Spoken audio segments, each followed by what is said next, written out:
তাহলে আমরা এখন দেখব বাইনারি সংখ্যা পদ্ধতি। বাইনারি সংখ্যা পদ্ধতি আমরা তো বুঝতে পারছি, বাইনারি মানে 2, ইউনারি মানে 1, বাইনারি মানে হচ্ছে 2। তার মানে 2টি মাত্র ডিজিট ব্যবহার করবো। আর এই সংখ্যাটা আমরা প্রথমে শিখে আসছিলাম প্রথম টপিকে, তাই না? 0 আর 1 এই দুইটা ব্যবহার করে আমাদেরকে বাইনারি সংখ্যা পদ্ধতি মানে বাইনারি সংখ্যা পদ্ধতিতে আমরা সংখ্যা প্রকাশ করব, তাই তো?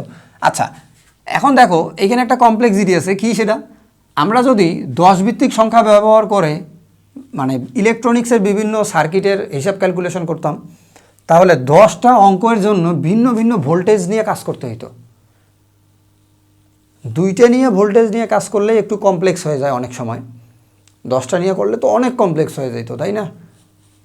এই কারণেই মূলত ওই 2 ভিত্তিক সংখ্যা বা বাইনারি সংখ্যার উপর ভিত্তি করে ইলেকট্রনিক্স বা আমাদের ডিজিটাল যত ধরনের ডিভাইস আছে সবগুলান ডেভেলপ হয়েছে, তাই না? আচ্ছা, এখন দেখো আমরা এখানে আর তেমন কিছু দেখতে পাই না, তোমাদের নোটের জন্য যথেষ্ট আশা করি। আমাদের এইখানে আমরা এই প্রথম লাইনটা কিন্তু আগে থেকেই জানি যে এর ভিত্তি 2টি অঙ্ক ব্যবহার করা হয়। ওকে, দ্বিতীয় লাইনটা, তৃতীয় নম্বর লাইনটা একটু ইম্পর্টেন্ট। প্রতিটি অঙ্ককে বিট বলা হয়। বাইনারিতে প্রত্যেকটা অঙ্ককে বলা হয় বিট। মানে আগে যেটাকে আমরা ডিজিট বলতাম 1 2 3 4 5 6 7 8, এখানে 8টা ডিজিট আছে, মানে আমরা বলবো 8টা বিট আছে। বুঝতে পারছি কি না? আমরা ডিজিটের পরিবর্তে বাইনারির ক্ষেত্রে বিটও বলতে পারি বা বিট বলা হয়। বিট কি যদি জানতে চাও তাহলে বলতে হবে বিট হচ্ছে ইলেকট্রনিক ডিভাইস সিস্টেমে সবথেকে ক্ষুদ্রতম ডেটা বা তথ্য ক্যারি করে এমন ইউনিটকে বলা হয় বিট। ওকে, এখন দেখো 4টা বিট যদি তোমার কাছে একসাথে থাকে, তুমি একটা নোট রাখছো যে তোমার একটা বাল্ব আছে ঘরে, ওটা 1 মিনিট পর পর অন হয়, আবার 1 মিনিট পর অফ হয়, আবার 1 মিনিট পর অন থাকে, আবার পরের মিনিটেও অন থাকে, তাহলে 1 0 1 1 এরকম না? এই 4টি সংগ্রহকে একত্রে বলা হয় নিবল, আর এরকম 8টা বিটের সংগ্রহকে বলা হয় বাইট। আর এই বাইট কথাটার সাথে তোমরা অনেক ভালো পরিচিত, কারণ তোমরা তো মেগাবাইট কিনে কিনে ইন্টারনেটের সেই মেগাবাইট কিনে কিনে কী করো? সারাদিন মোবাইল টিপো, অথবা ওয়াইফাই থাকলে তো সমস্যা নেই। এমবি মেগাবাইট, বাইট মানে 8টা বিট মানে একটা বাইট। আর তোমার কাছে যদি বলা হয় 1 KB, 1 KB মানে কি? 1 KB মানে হচ্ছে 1 কিলোবাইট। কেতে কিলো মানে 10⁻³ তাই না? 1000 বাইট সমান 1 KB। তাহলে বলো তুমি যদি বিটে জানতে চাও 1 KB কতটা বিট মানে কতগুলান অন অফ নিয়ে হচ্ছে 1 KB, তাহলে বলতে হবে 8 দিয়ে গুণ করলে 8000, তাই না? আসলে বিষয়টা এরকম না, সংখ্যাটা একটু পরিবর্তন হয়েছে, সেটা হচ্ছে 1024 এই ইউনিট দিয়ে হিসাব করা হয়। এটা তোমরা আরও ভালো জানতে পারবে পরে, আমরা আগে দেখতে থাকি, সামনে পাবো ইনশাল্লাহ। তাহলে আমরা এইটুকু বুঝলাম। আচ্ছা, এরপরে দেখো উদাহরণ হিসেবে লেখা আছে 1 0 1 1 2। আচ্ছা, এখানে 2টা পাশে না, নিচে হবে, হ্যাঁ, টাইপিংয়ের কারণে এরকম হয়ে গেছে। আচ্ছা দেখো, তাহলে আমরা জানলাম যে 1 0 এখানে 2 লিখলে সেটা হচ্ছে বাইনারি সংখ্যা। এখন বলো তো আমি যদি 102 লিখে তারপর নিচে 2 লিখে রেখে বাইনারি সংখ্যা হবে? এর প্রথম উত্তর হইল না। কেন? ও তোমরা অলরেডি এখানে শিখে ফেলছো যে বাইনারিতে তো ডিজিট মাত্র 0 আর 1, সেখানে যদি 2 থাকে সেটা কীভাবে বাইনারি হয়? দেখো 0, এই যে 1 0 2 এই সংখ্যাটা তুমি যদি 10 ভিত্তিকে বলো তাহলে ঠিক আছে 110। তুমি যদি 102কে বলো 8 ভিত্তিতে, কারণ 0 থেকে 7 পর্যন্ত অক্টালে ব্যবহার করা যায়, তার মানে এটা অক্টাল ডেসিমাল, ঠিক আছে, কিন্তু বাইনারি না। বুঝতে পারছি? MCQ এগুলো মিস নাই, আসবে ইনশাল্লাহ। ওকে, এখন আসো বাইনারি সংখ্যা আমরা তো বুঝি, ওই যে একটু আগে বলছিলাম যে আমরা যখন অক্টাল শিখছিলাম সেখানে, আর বাইনারিতেও এসে বলছিলাম যে তোমার কাছে যদি 3টা থাকে, তোমার কাছে যদি 2টা থাকে, তখন তুমি বাইনারিতে প্রকাশ করতে পারো। একটু কমপ্লেক্স হয়ে যায় না প্রকাশ করাটা? কীরকম? তোমার কাছে যদি দেখো তো 0 আর 1 আছে, এখন তোমার কাছে যদি একটাও না থাকে আপেল, তাহলে তুমি বলবা যে একটাও নাই মানে 0। তোমার কাছে যদি একটা আসে, তখন এই যে আপেলের পরিমাণ এখানে লিখলাম, যে এটা একটা আপেল, আচ্ছা এটা একটা আপেল, এখন 2টা। তো তোমার কাছে যখন একটাও ছিল না, ফাঁকা ছিল, তখন তুমি বলছো 0, এখন একটা আপেল, তখন তুমি এখানে লিখতেছো 1। এখন কও তোমার কাছে 2টা আপেল, আরেকজন একটা দিছে, তাহলে 2টা হয়ে গেল। এখন কি এখানে তুমি 2 লিখতে পারবা? কারণ 2 তো বাইনারিতে নাই, তুমি তো বাইনারিতে প্রকাশ করবা না। তাহলে একই কথা, একটা দিছে 1, এরপর আরেকটা দিছে 2টা, মানে তুমি আবার এখানে রিটার্ন আসতেছো। তার মানে তোমার এখন ডিজিট হলো 0, আর একটা রাউন্ড কমপ্লিট করছো মানে একটা 1। তাহলে কি লিখবা? সামনে একটা 1 লিখবা না? তাহলে তোমার কাছে 2টা আপেল, বাইনারি দশমিকে যদি সেটা 2টা আপেল হয়, বাইনারিতে সেটা হচ্ছে 1 0 বাইনারি। এটা বুঝতে পারছি। 3টার ক্ষেত্রে কি হবে আবার খেয়াল করো। 3টা যদি তোমাকে এখন আরেকটা আপেল দেওয়া হয়, ঠিক আছে, এখন 3টে আপেল, তাহলে তুমি কি করবা? যখন তোমার কাছে ছিল না একটাও, তখন তো 0,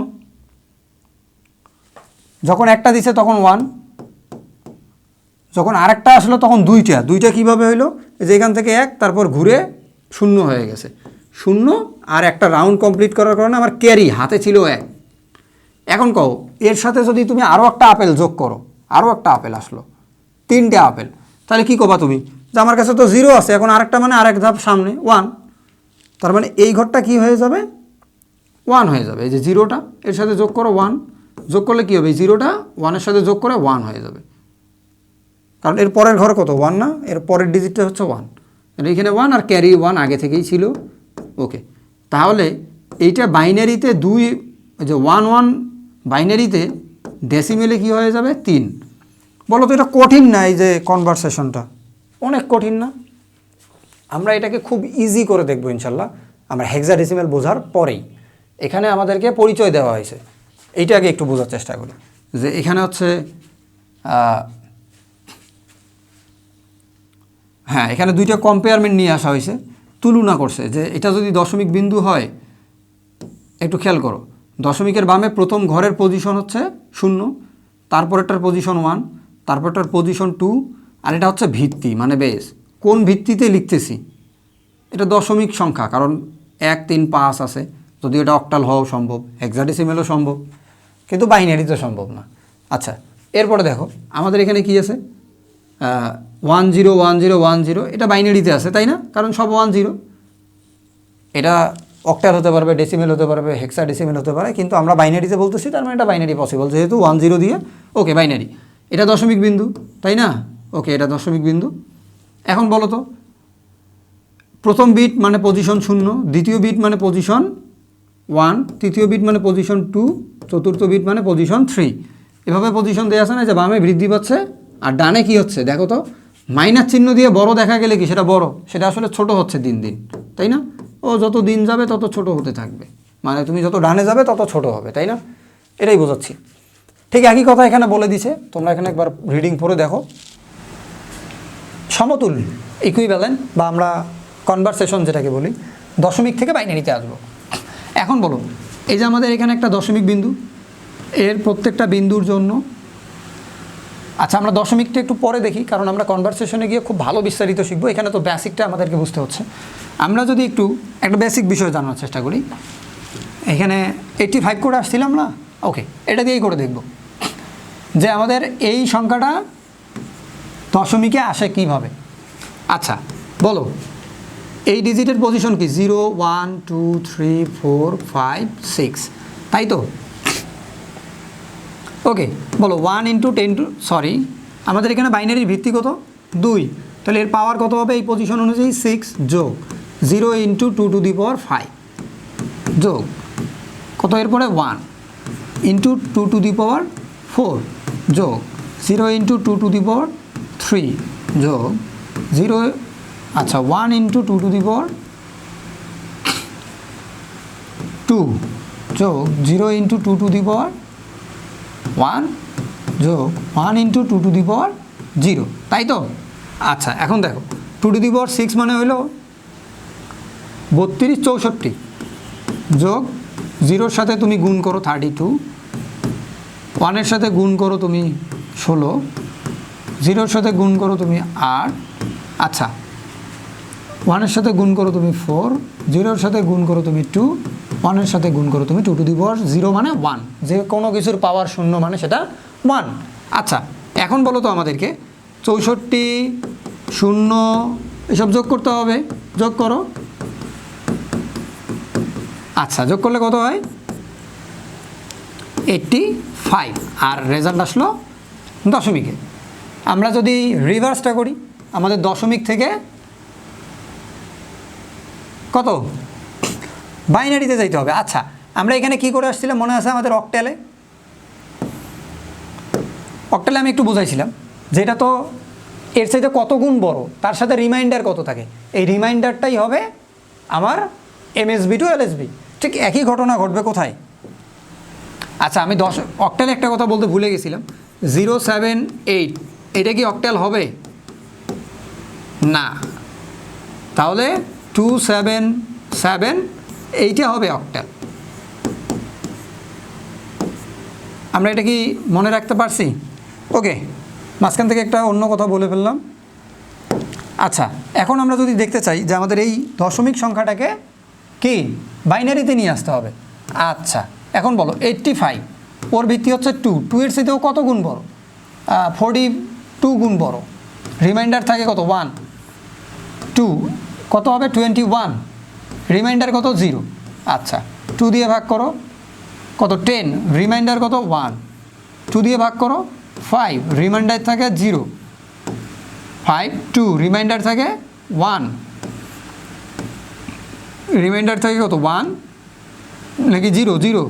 ওকে, 2 দিয়ে ভাগ করা যায় না, 0। তাহলে রিমাইন্ডার থাকে 1। এখন আমার এমএসবি টু এলএসবি, এটা হচ্ছে এমএসবি, এটা হচ্ছে এলএসবি। বলো তখন কত হবে? 1010, কারণ এটা মোস্ট সিগনিফিক্যান্ট বিট, মানে এটা ভ্যালু সর্বোচ্চ, তাই এটা বামে হয়। আমরা যদি আবারও একটু দেখতে চাই আমাদের আগের স্লাইডটা, এই দেখো এমএসবি হচ্ছে বামে, মানে এইদিকে ডিজিটগুলো হচ্ছে বামে, তাহলে এমএসবি সবচেয়ে বামে থাকবে। তাহলে এমএসবি, এটা হচ্ছে এমএসবি সবচেয়ে বামে থাকবে, আর এটা উপরের দিকে যাবে, মানে ধীরে ধীরে লো হবে। 0, এরপরে কি 1, তারপরটা কি 0 1 0 1, তারপরটা কি 0 1 0 1। ওকে, তাহলে এখানে আমরা বাইনারি লিখে ফেলবো। এই যে আমরা 85 টু কী লিখলাম? বাইনারি। দেখো মিলে গেছে কিনা? 101 010 101 010, শেষে একটা 1, শেষে একটা 1।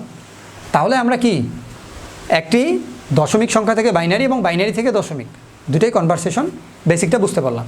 আমরা পূর্ণাঙ্গ দশমিক থেকে অন্যান্য যে দশমিক বিন্দুর পরে আছে সব আমরা কনভারসেশনে দেখব হেক্সাডেসিমেল দেখার পর। তাহলে আমরা দেখি আমাদের পরবর্তী সংখ্যা পদ্ধতি হেক্সাডেসিমেল সংখ্যা পদ্ধতি।